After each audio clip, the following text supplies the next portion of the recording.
Dieu l'a fait à la mer Rouge, qu'il a mis à sec devant nous, jusqu'à ce que nous eussions passé, afin que tous les peuples de la terre sachent que la main de l'Éternel est puissante, et afin que vous ayez toujours la crainte de l'Éternel, votre Dieu. La Bible dit que le Seigneur a fait ces miracles, non seulement pour que les autres nations sachent qu'il est le seul Dieu, et qu'il est un Dieu puissant, mais également pour que son peuple ait toujours la crainte de l'Éternel dans leur cœur. Amen. Et si tu continues à chercher, tu vas réaliser que c'est un sujet qui revient encore et encore et encore. Et quand tu vas dans 2 Chroniques, quand Josaphat établissait à nouveau les juges à Juda, la Bible dit qu'il allait se promener de ville en ville, alors qu'il allait choisir des hommes, des juges pour chacune de ces villes. Dans 2 Chroniques, chapitre 19, verset 7, il leur dit: maintenant que la crainte de l'Éternel soit sur vous. Veillez sur vos actes, car il n'y a chez l'Éternel notre Dieu ni iniquité, ni égard pour l'apparence des personnes, ni acceptation de présent. Il dit: jugez avec crainte, que la crainte de Dieu soit sur vous. Et on dit que quand il est finalement arrivé dans la ville, et qu'il devait établir des lévites et des sacrificateurs, au verset 9, on dit: et voici les ordres qu'il leur donna. Vous agirez de la manière suivante dans la crainte de l'Éternel, avec fidélité et avec intégrité de cœur.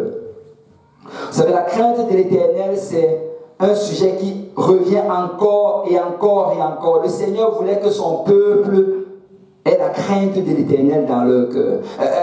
Le service qu'ils devaient donner, leur manière de se comporter les uns et les autres, tout cela devait être fait dans la crainte de l'Éternel. Dans Exode chapitre 20, c'est là qu'on voit les 10 commandements. Mais la Bible nous dit que quand l'Éternel a sorti son peuple d'Égypte, alors qu'il les amenait vers la terre promise, il leur a fait marcher pendant pratiquement 50 jours. Et là, ils se sont retrouvés devant le mont Sinaï. Et devant le mont Sinaï, il a demandé à ce que tout le peuple se rassemble. Et là, la Bible dit que sur le sommet de la montagne, on entendait des éclairs, on entendait du tonnerre, on voyait le feu et on voyait la fumée. Et on dit que c'était vraiment un spectacle très effrayant. Et la Bible dit que quand le peuple de Dieu a vu cela, ils ont commencé à avoir peur. Et le Seigneur du haut de la montagne a commencé à leur parler. Il leur a donné les 10 commandements. Et là, on nous dit que par la suite, qu'est-ce qui s'est passé? C'est que le peuple, ils ont couru vers Moïse. Ils disent que Moïse, nous ne voulons plus que l'Éternel nous parle de la sorte. Parce que nous avons peur que nous allons mourir. Mais Moïse leur dit au verset 20, Exode 20, 20, Moïse dit au peuple: ne vous effrayez pas, car c'est pour vous mettre à l'épreuve que Dieu est venu. Et c'est pour que vous ayez sa crainte devant les yeux, afin que vous ne péchiez point. C'est Moïse dit que la raison pourquoi Dieu s'est présenté de la sorte, la raison pourquoi il a crié du haut de la montagne, la raison pourquoi vous avez vu ce spectacle si effrayant, c'est pour que quand vous allez vous rappeler de ceci, ça va vous dissuader de ne pas commettre le péché. Vous savez, très souvent, les gens vont commettre des péchés et ils vont vivre dans le péché parce qu'il n'y a pas la crainte du Seigneur. Et il y a une différence entre pécher et vivre dans le péché. Amen.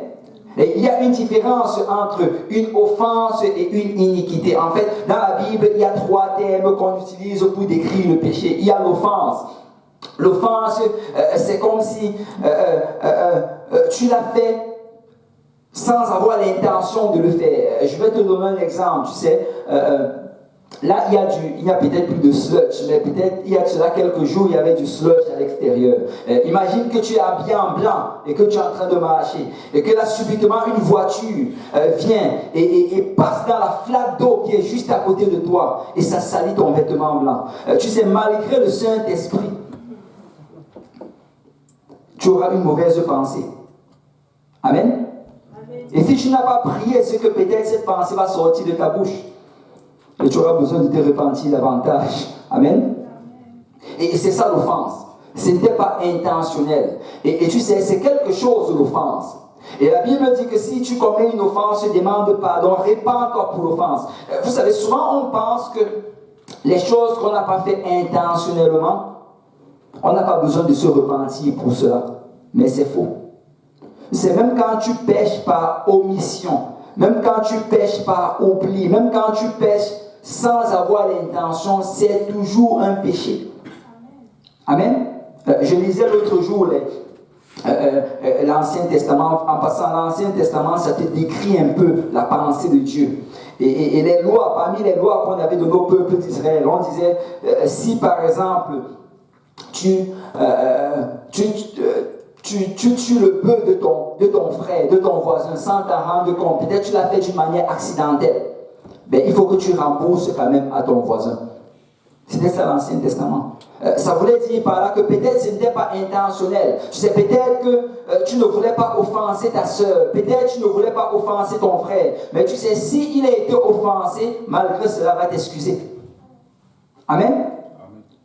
Ce n'est pas parce que ce n'était pas intentionnel que ça veut dire que tu n'as pas besoin de t'excuser. Et l'offense également, on doit se repentir pour nos offenses. Et dans nos prières, en fait, on doit demander au Seigneur, pardonne-moi même pour ces péchés dont je ne me rappelle pas. Amen. Et c'est ça l'offense. Le Seigneur va nous pardonner nos offenses. Mais l'autre catégorie de péché, c'est la transgression. Vous savez, la transgression, c'est quand une ligne a été tracée. Et là, la loi demande de ne pas traverser la ligne. Et toi, tu viens volontairement et intentionnellement, tu la traverses. C'est ça qu'on appelle une transgression. Je ne sais pas si vous avez déjà promené un peu dans les bois ou bien dans des propriétés de riches, mais souvent il y a ce panneau qui dit « No transgressing ». Et ça veut dire pas de transgression. Tu ne dois pas entrer dans ce territoire. Tu sais, si tu entres dans ce territoire-là, ben, tu as transgressé et tu es passible d'amende. Et la transgression, c'est quelqu'un qui connaît le commandement du Seigneur.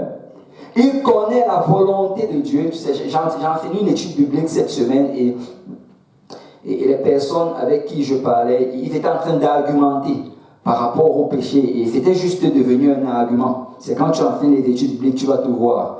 C'était juste un argument. Tu sentais que ce n'était pas pour connaître, mais on voulait argumenter. Et la personne arrivait à un point où il disait que ça veut dire que si ce n'est pas écrit dans la parole de Dieu, ça veut dire que ce n'est pas un péché. Mais ça, c'est une mauvaise manière de penser. Parce que dans la parole de Dieu, on ne parle pas de cigarettes. Amen. Mais nous savons que la cigarette, c'est un péché. Amen.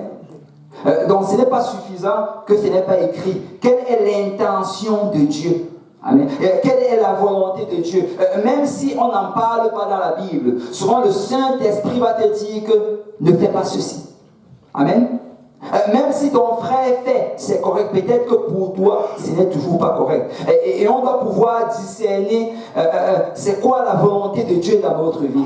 Et alors que tu la connais, tu ne dois pas transgresser cette loi. Et si tu la transgresses volontairement et que tu te trouves de l'autre côté, la Bible dit que tu as commis une transgression.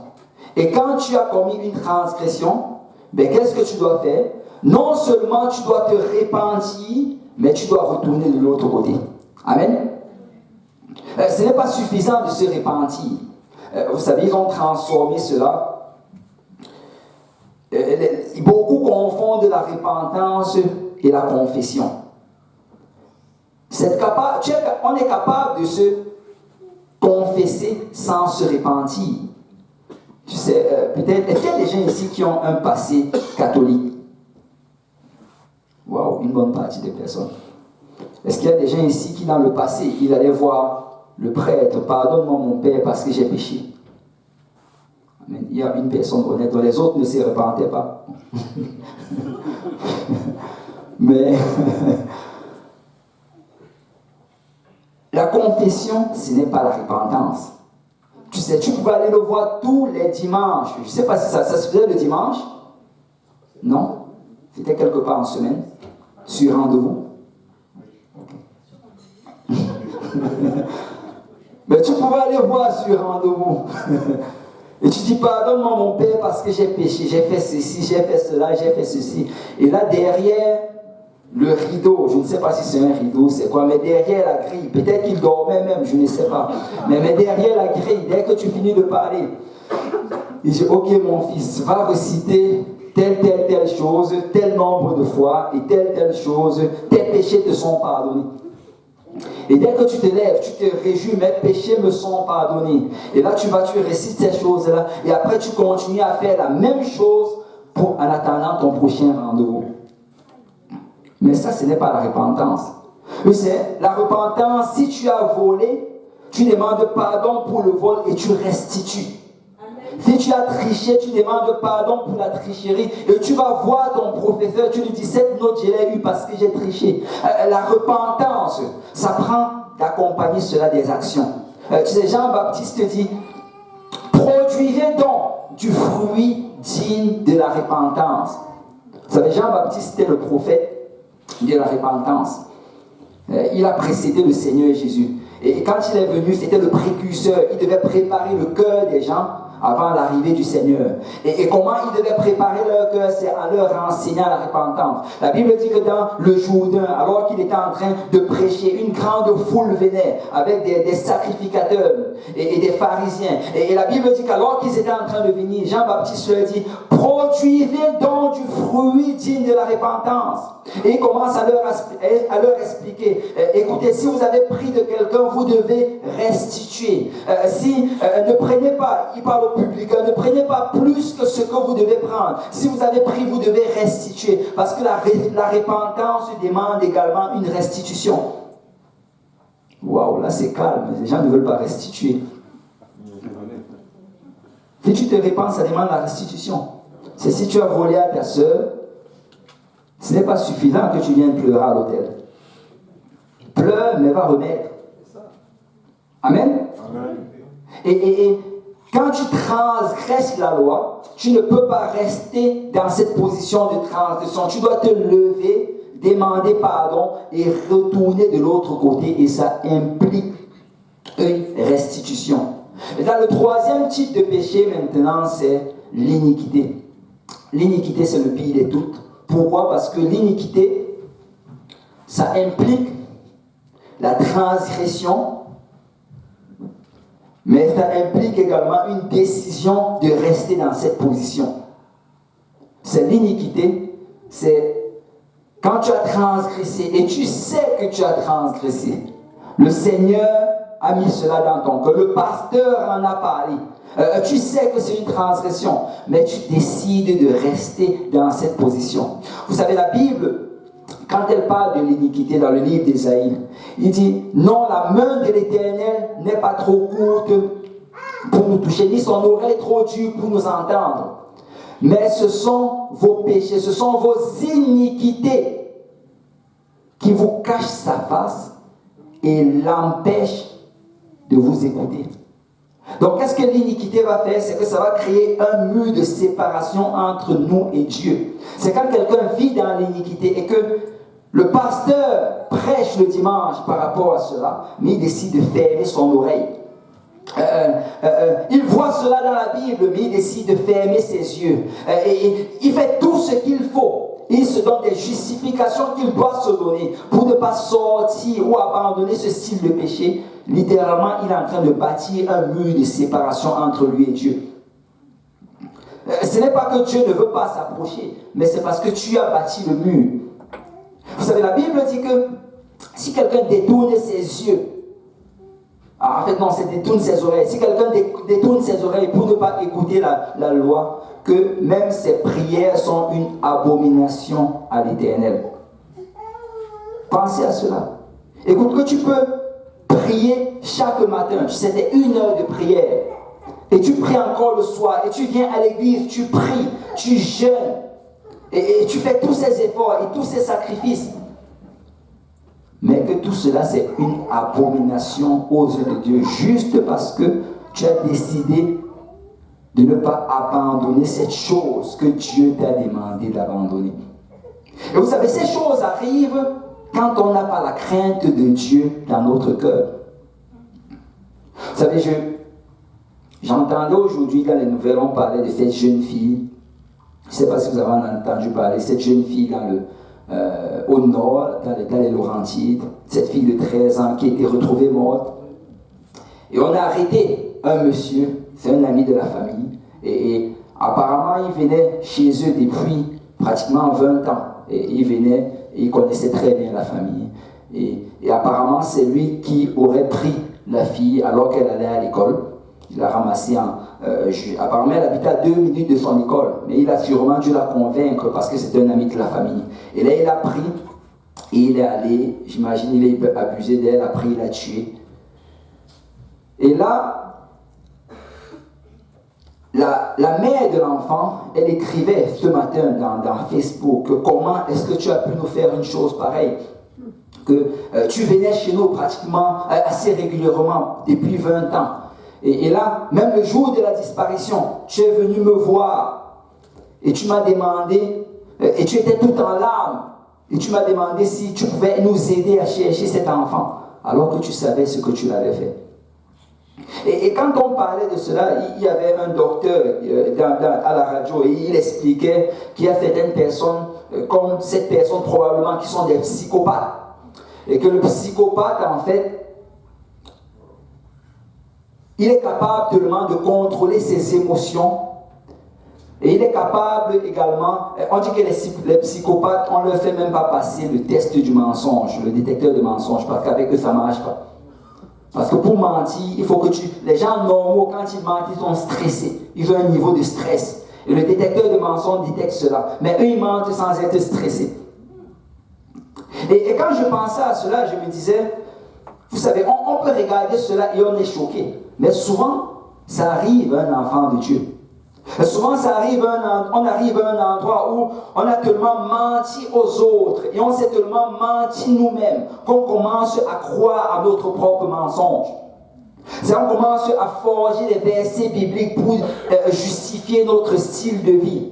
On commence à se créer des doctrines pour justifier pourquoi on n'obéit pas à ce que le pasteur enseigne. Pourquoi on n'obéit pas à ce qu'on lit dans la parole de Dieu? Vous savez, quand tu lis cette parole, ça enseigne sur la sanctification.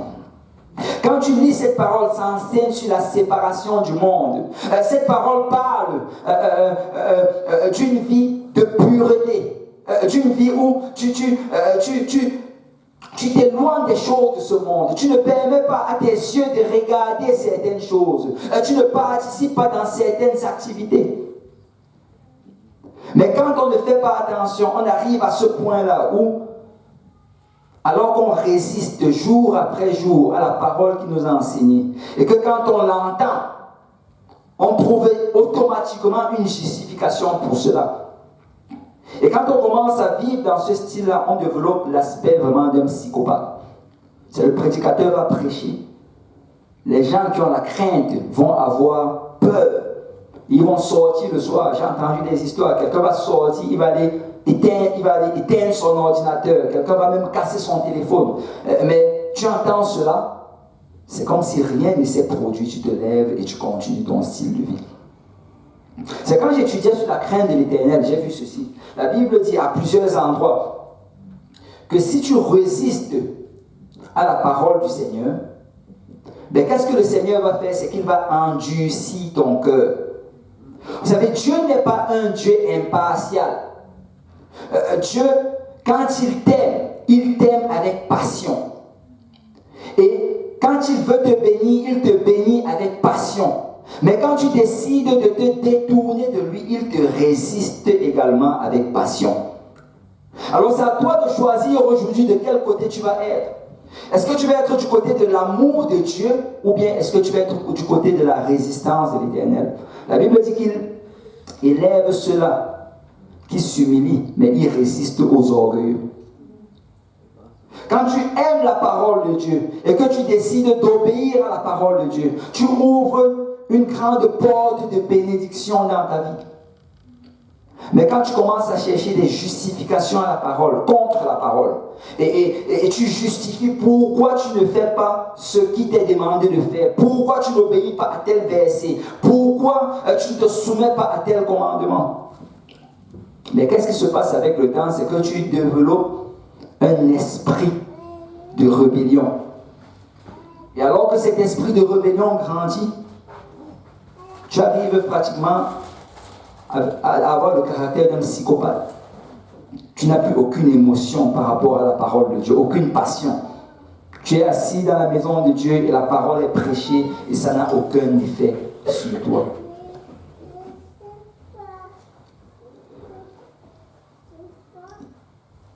C'est quand la Bible parle de la crainte du Seigneur. C'est quoi la crainte du Seigneur?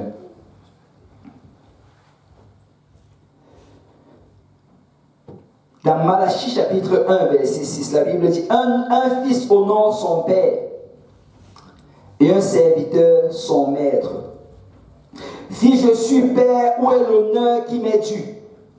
Si je suis maître, où est la crainte qu'on a de moi? La crainte de Dieu, ce n'est pas comme la peur qu'on aurait pour, je ne sais pas, pour un voleur, ou bien la peur qu'on aurait pour un malfaiteur, pour un brigand. La crainte de l'Éternel, c'est cette peur respectueuse que tu as pour ton Père.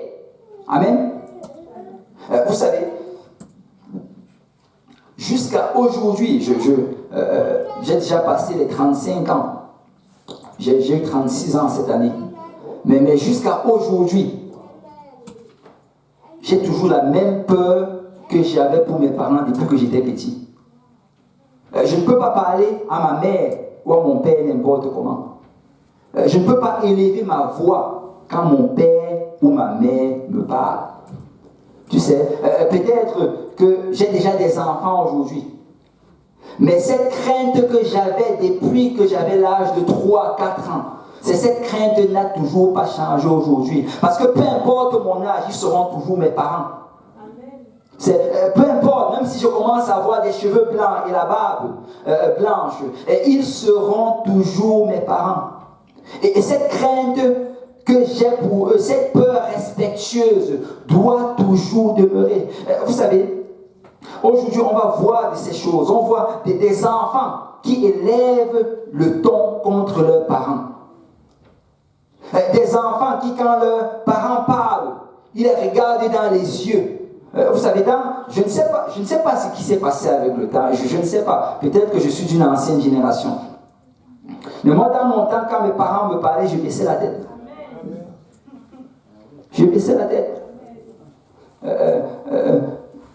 Quand ils me disaient quelque chose, j'allais peut-être souvent essayer de négocier. Mais dès qu'on me disait c'est comme ça, je savais que c'était comme ça. C'est dès qu'ils donnent le dernier mot, il n'y a plus de négociation par rapport à cela. C'était eux qui décidaient.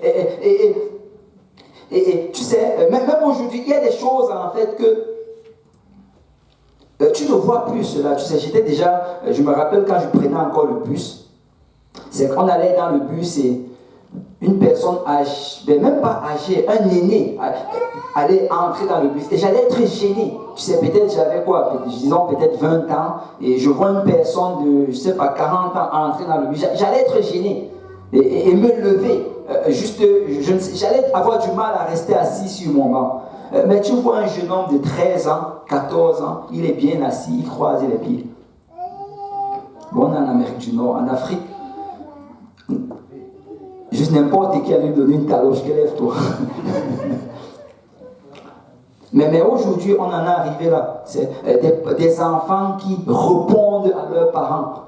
Des enfants qui haussent le ton face à leurs parents. Est-ce que vous savez que la Bible est très sérieuse par rapport à ce genre de comportement? C'est quand tu regardes dans la parole de Dieu, il y avait une loi dans le passé qui disait que si un enfant est têtu, je n'ai pas le temps de vous la lire, mais je crois que je l'ai déjà lu ici, que si un enfant n'est pas obéissant, on devait l'amener Et on devait d'abord le corriger. Et que si malgré cela, il n'était toujours pas obéissant et qu'il apportait la honte dans sa famille, on devait le prendre, l'amener aux portes de la ville. Et les anciens allaient prendre les pierres et le lapider. Oui, c'est dans nos Bibles. Parce que Dieu est très sérieux par rapport à cela. Vous savez, si on n'a pas la crainte de notre Père qu'on voit, on ne pourra pas avoir la crainte de notre Père qu'on ne voit pas. C'est impossible. Tu ne peux pas dire j'ai la crainte de Dieu alors que tu ne crains pas tes parents.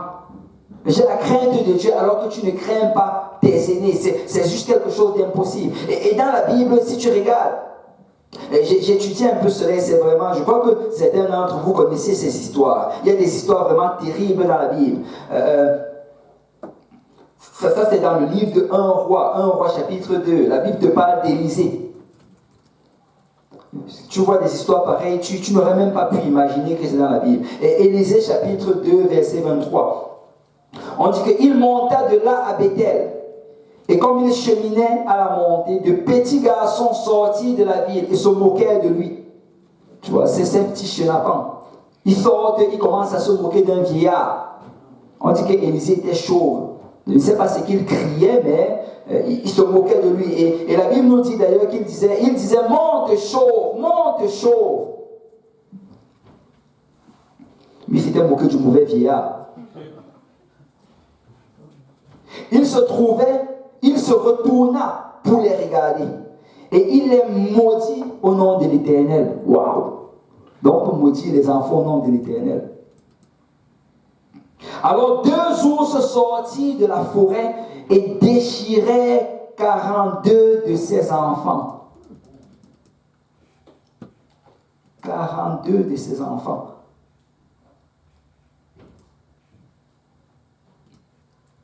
Le Seigneur est vraiment sérieux par rapport à la crainte, par rapport au respect. Est-ce que vous savez que c'est le seul commandement qui vient avec une promesse? Parmi les 10 commandements, la Bible dit tu honoreras ton père et ta mère. Et ça vient avec une promesse. Parce que Dieu est très sérieux. Si tu vis dans la crainte et dans le respect, il y a des bénédictions de Dieu qui sont accompagnés de cela. Mais si par contre tu vis dans l'orgueil, ben c'est plutôt la malédiction que tu appelles sur toi. Nous parlons de Jésus dans Ésaïe chapitre 11, verset 1. Ça c'est une prophétie sur Jésus. Il dit, puis un rameau sortira du tronc d'Isaïe, et un rejeton naîtra de ses racines. L'esprit de l'Éternel reposera sur lui, esprit de sagesse et d'intelligence, esprit de conseil et de force, esprit de connaissance et de crainte de l'Éternel. On dit que même Jésus, quand il est venu, tu sais, la Bible nous dit que quand il est venu, il avait la crainte de ses parents dans son cœur. Le verset 3, il respirera la crainte de l'Éternel, il ne jugera point sur l'apparence, il ne prononcera point sur un oui-dire. Et quand tu continues à regarder le Nouveau Testament, tu vois que le même thème revient encore et encore. C'est si on regarde dans Philippiens 2, verset 12. Ainsi, mes bien-aimés, comme vous avez toujours obéi, travaillez à votre salut avec crainte et tremblement. 1 Timothée 5, 20. Ceux qui pêchent, reprends-les devant tous, afin que les autres aussi éprouvent de la crainte. Paul disait à Timothée, tu sais, s'il y a des gens qui vivent dans l'iniquité, dans l'église, tu dois les reprendre, tu dois les réprimer publiquement, pour que les autres qui sont à côté aient la crainte de Dieu dans leur cœur. Parce que sans la crainte de Dieu, c'est impossible d'être sauvé. Sans la crainte de Dieu, tu es déjà sur ta voie vers l'enfer. Et rien ne pourra te sortir de ça.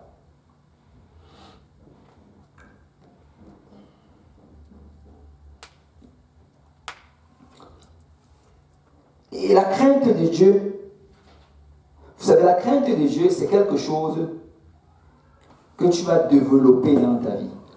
Je sais que nous vivons dans une société présentement où nous avons banni toute forme de crainte. On n'a même plus la crainte des autorités. Les gens n'ont plus la crainte de la police. On n'a plus la crainte de nos enseignants.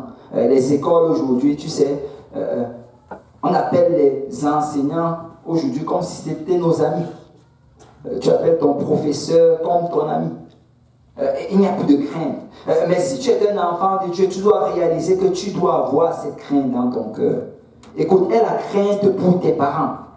Aie la crainte pour tes enseignants. Aie la crainte même pour ton employeur.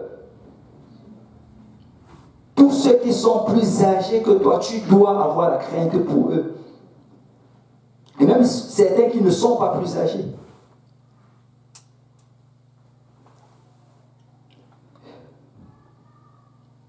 Parce que la crainte de l'Éternel, c'est ça qui va nous guider. Regardez Proverbe 8.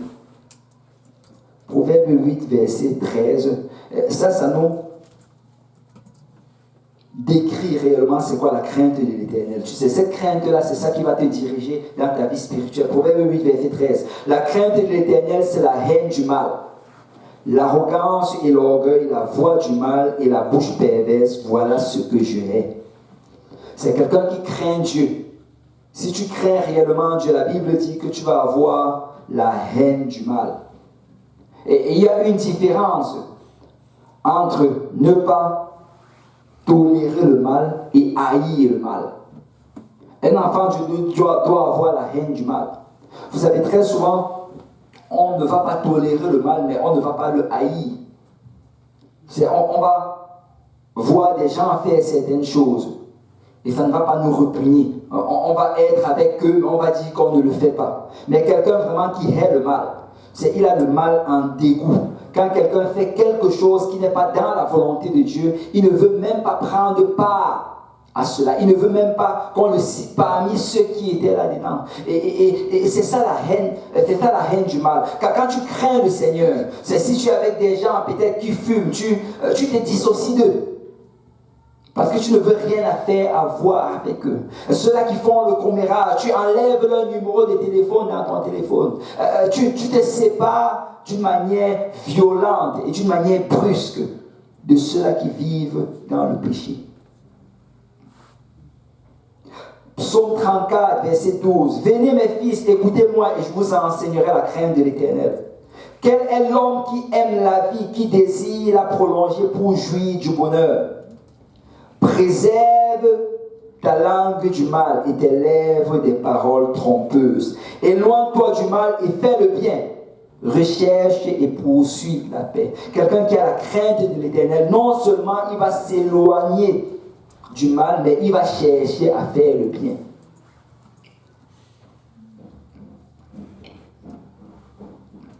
Quand tu étudies la parole de Dieu, tu réalises que on associe toujours la crainte de l'Éternel avec la sagesse. Et on associe toujours la crainte de l'Éternel avec la science. Et la Bible dit littéralement que le commencement de la sagesse, c'est la crainte de l'Éternel. C'est si tu veux commencer à vivre une vie de sagesse, une vie d'obéissance, une vie vraiment où tu es dirigé par l'Esprit de Dieu. Numéro 1, la toute première chose que tu dois remettre en règle, c'est la crainte de Dieu. Je dois craindre l'Éternel, je dois obéir à sa parole, je dois haïr le mal, je dois écouter ce que mon pasteur me dit, je dois écouter ce que mes parents me disent, je dois vivre dans cette obéissance-là. Parce que dès le moment que tu sors de cette ligne d'obéissance, tu es en train de vivre dans la stupidité. Parce que réellement, c'est Dieu qui donne la sagesse. Psaume 111, verset 10, la crainte de l'Éternel est le commencement de la sagesse. Tous ceux qui l'observent ont une saine raison. On dit que quand tu observes cela, quand tu as la crainte de Dieu, ta raison est saine. Ta manière de penser est droite. Proverbe 1, verset 7. La crainte de l'Éternel est le commencement de la science. Les insensés méprisent la sagesse et l'instruction. Et ici, il met en opposition ceux-là qui ont la crainte de Dieu et ceux qui ne l'ont pas. Ceux qui ont la crainte de Dieu, il dit, ils ont la science, ils ont la connaissance. Mais ceux qui ne l'ont pas, il appelle des insensés. Là, j'arrive bientôt à la fin. Mais dans Proverbe 1, le livre de Proverbe 1, c'est écrit par Salomon. Et alors qu'il écrit,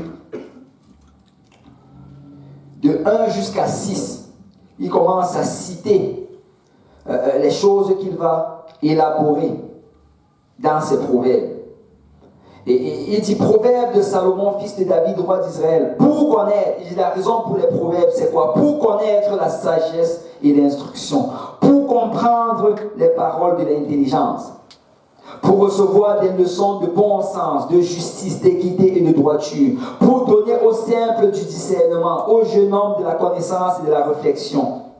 Que le sage écoute, il augmentera son savoir, et celui qui est intelligent acquérera de l'habileté, pour saisir le sens d'un proverbe ou d'une énigme, des paroles de sages et de leurs sentences. En fait, il dit, voilà la raison pourquoi vous avez besoin de ceci.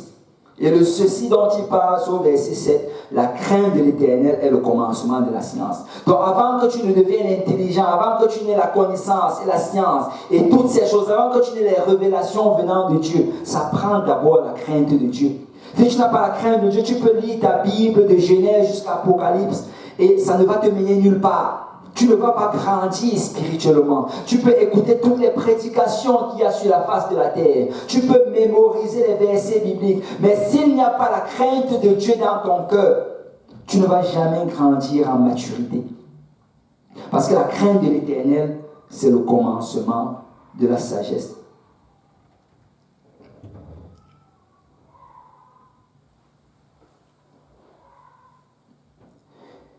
Et là, il saute. Je vais attirer votre attention au verset 24.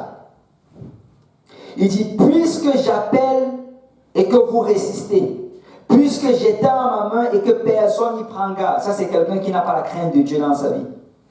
Puisque vous rejetez tous mes conseils et que vous n'aimez pas mes réprimandes, moi aussi je rirai quand vous serez dans le malheur. Je me moquerai quand la terreur vous saisira. Et quand la terreur vous saisira comme une tempête, et que le malheur vous enveloppera comme un tourbillon, quand la détresse et l'angoisse fondront sur vous, alors ils m'appelleront et je ne répondrai pas. Ils me chercheront et ils ne me trouveront pas, parce qu'ils ont haï la science et qu'ils n'ont pas choisi la crainte de l'Éternel. Parce que la crainte de l'Éternel, c'est un choix.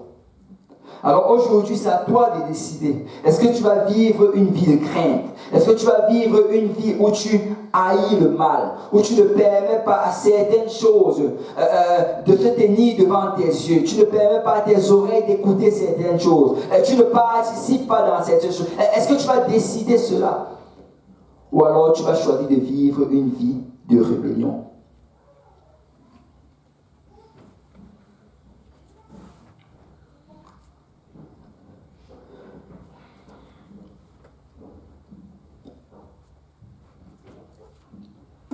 Dans Jérémie c'est l'un des derniers prophètes. L'un des derniers prophètes avant que le peuple n'aille en captivité. Et dans Jérémie, le Seigneur a parlé au travers du prophète Jérémie à son peuple. Vous savez, ce qui a amené que ce peuple aille en captivité, c'est parce qu'il n'avait plus la crainte de Dieu. Et dans Jérémie 2, 19, il dit, ta méchanceté te châtira et ton infidélité te punira. Tu sauras et tu verras que c'est une chose mauvaise et amère d'abandonner l'Éternel ton Dieu et de n'avoir de moi aucune crainte, dit le Seigneur, l'Éternel des armées. On va tous se lever dans la présence du Seigneur.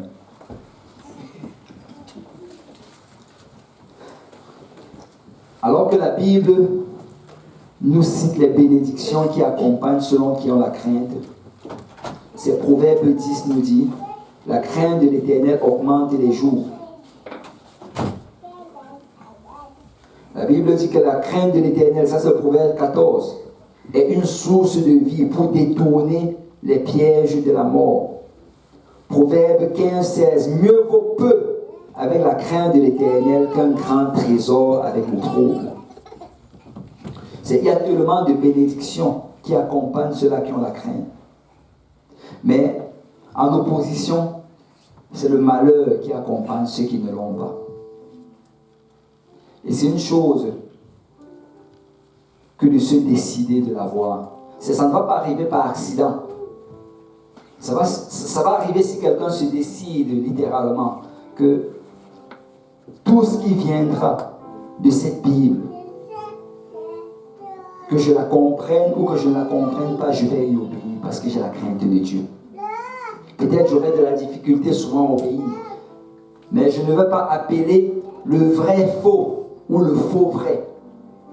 Je vais demander l'aide du Seigneur jusqu'à ce que ma vie s'aligne à sa parole, parce que j'ai la crainte de Dieu. Je vais craindre mon pasteur, je vais craindre mes parents. C'est une décision personnelle. Ce n'est pas quelque chose qui arrive par accident. On peut rester dans la maison de Dieu pendant des années sans avoir la crainte de Dieu. Vous savez, si je commence à raconter des histoires, il y a tellement d'histoires que j'ai entendues. Et souvent, on entend, souvent on se demande, mais qu'est-ce qui a bien pu se passer dans la tête de cette personne pour qu'il le fasse? Il est dans la maison de Dieu depuis 10 ans. Il est là depuis 20 ans. Et vous savez ce qui s'est passé, c'est qu'il n'avait pas la crainte de Dieu dans son cœur. Parce que quand tu n'as pas la crainte de Dieu, tu es sur ce chemin-là vers la perdition. Et un jour, quelque chose va arriver et tu vas juste être exposé. Parce que ce qui se trouve à l'intérieur, c'est ce qui va finir par se trouver à l'extérieur. Dans la Bible, dans le livre des Actes chapitre 5, en fait, quand tu regardes même le livre des Actes, tu réalises que depuis Actes chapitre 2, on n'arrête pas de dire la crainte de l'Éternel était sur ses disciples. La crainte de l'Éternel était sur ses disciples. L'église primitive était une église qui vivait dans la crainte de Dieu. Et au chapitre 5, la Bible dit, je crois que vous connaissez l'histoire, on ne va pas la lire. On dit qu'il y avait un couple, Ananias et Saphira. Tu sais, ils étaient parmi les disciples. Ils étaient comme tout autre disciple. J'imagine qu'ils étaient fidèles au temple comme les autres disciples. Ils se réunissaient dans les maisons comme les autres disciples. Ils participaient comme les autres disciples. Mais ces disciples n'avaient pas la crainte de Dieu dans leur cœur.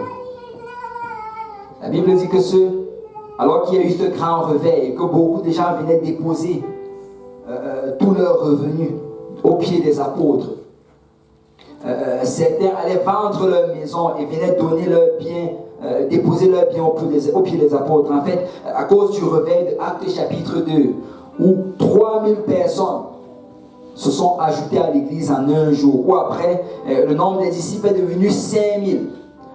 Il y avait un grand besoin parce qu'en ce temps-là, il n'y avait pas de carte de débit. Donc tous ceux-là qui avaient voyagé, qui étaient à Jérusalem, ils n'avaient pas de moyens de se nourrir. Donc ça prenait un grand réveil financier. Et les gens sont juste venus donner tout ce qu'ils avaient. Parce qu'on voulait les garder là aussi longtemps que possible pour leur enseigner. Mais la Bible nous dit qu'Ananias et Saphira, ils sont allés vendre également leur terrain.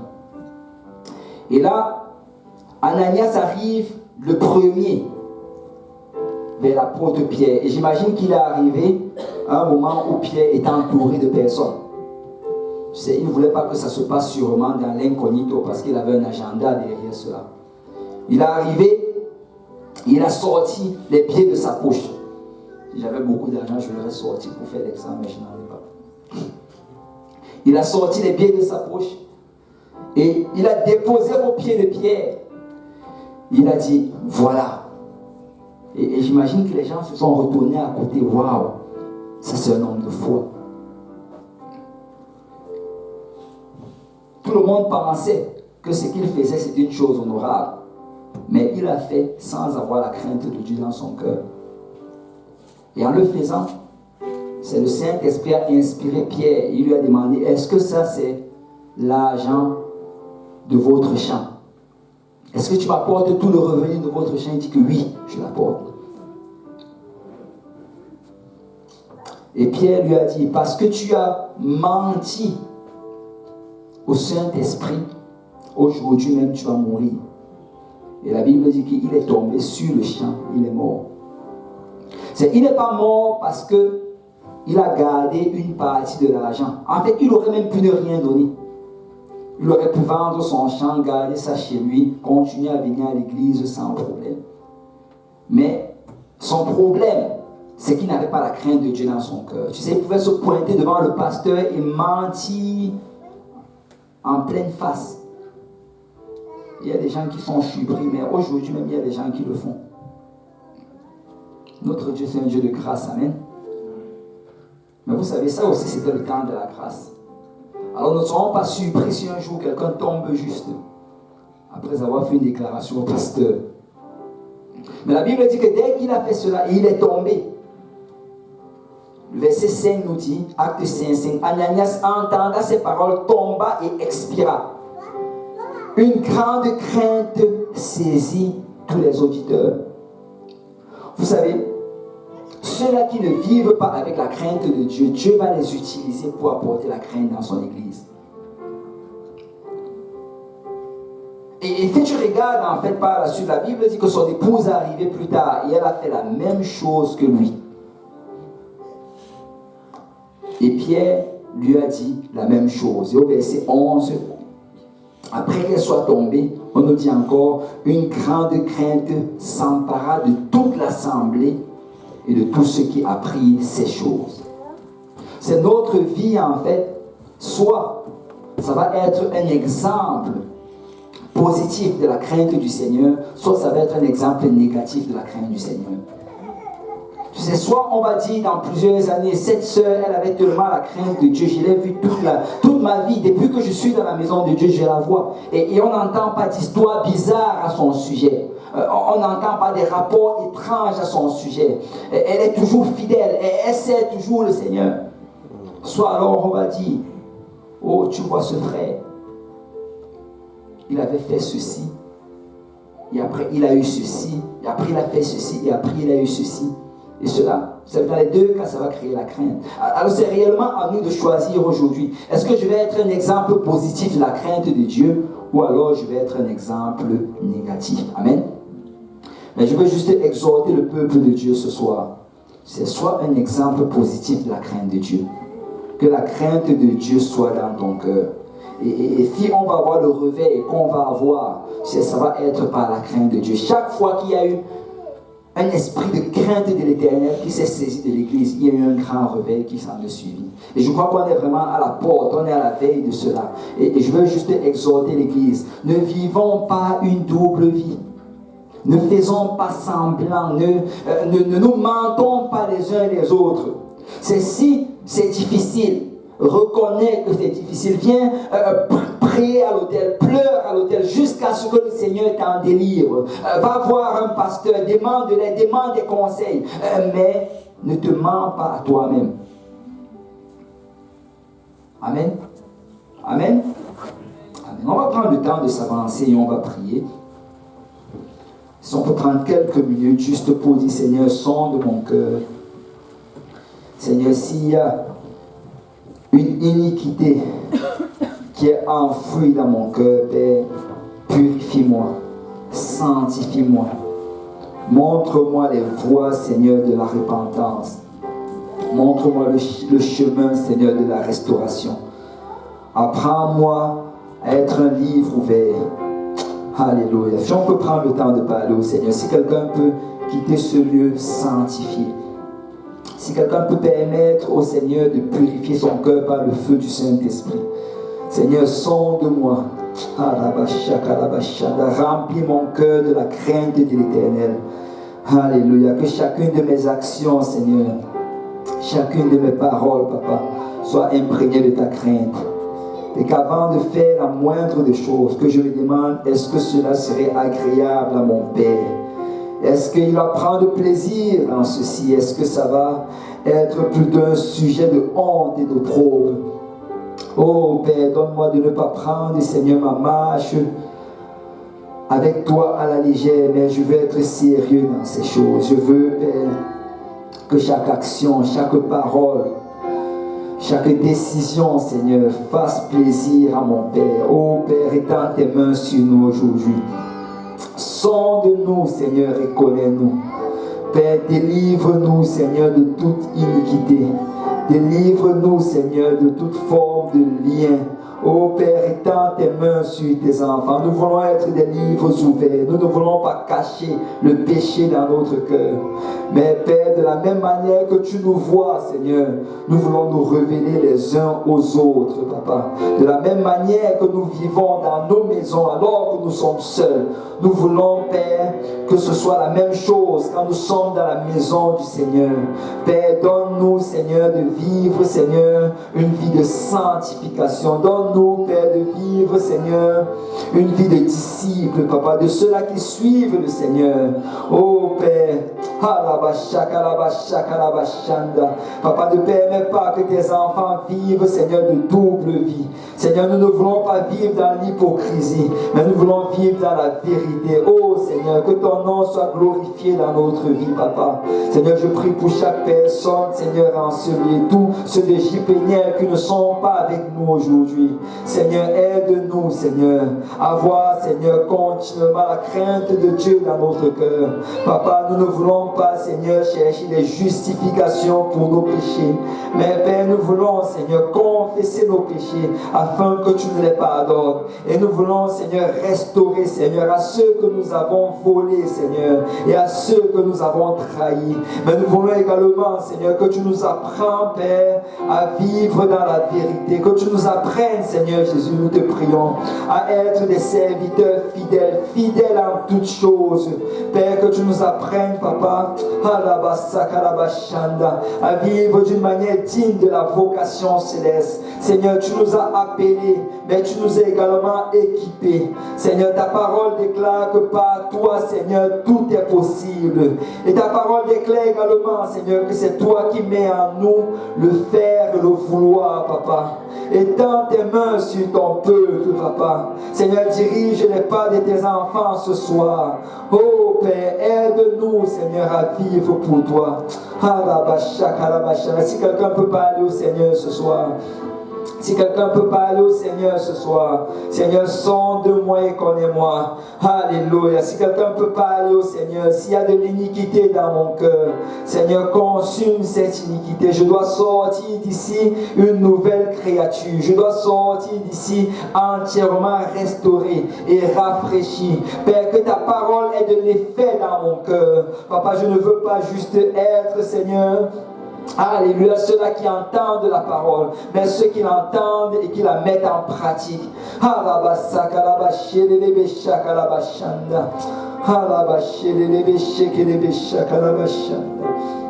Alléluia, oui Seigneur.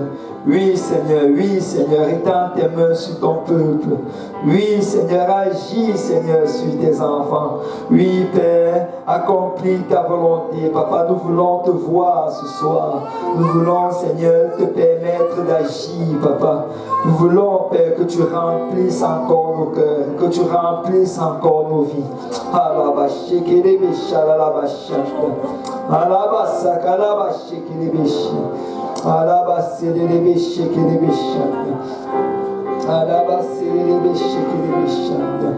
Alléluia, oui Seigneur Jésus. Oui Seigneur, oui Seigneur, alléluia.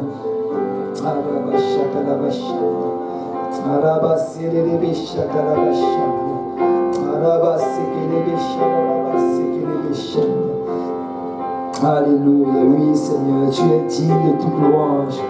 Tu es digne de toute louange. Tu es digne de toute louange. Alléluia, tu es digne de toute louange.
Continuer à prier, vous pouvez continuer, mais si vous devez vous en aller, alléluia, vous pouvez serrer la main de votre frère, de votre soeur, alléluia.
tes directions. Aïe, aïe, aïe. Je vois ça avec beaucoup de